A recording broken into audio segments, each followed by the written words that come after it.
masukan mungkin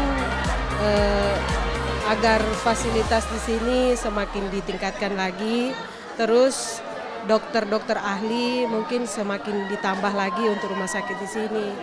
Karena ini kan baru tipe C rumah sakitnya, jadi kalau kayak ada pasien yang gawat atau apa gitu harus rujuknya ke ibu kota kabupaten yang jaraknya tempuh kurang lebih 12 jam.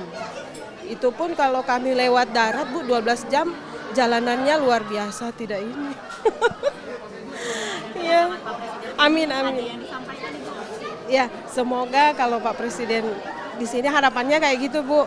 Fasilitas kesehatannya ditingkatkan lagi dan itu tenaga medis atau dokter spesialisnya semakin ditambah lagi.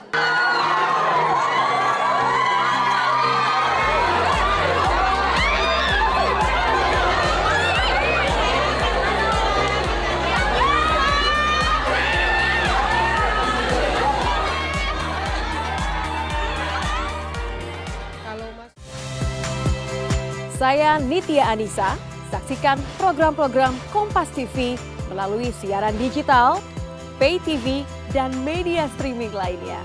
Kompas TV, independen, terpercaya.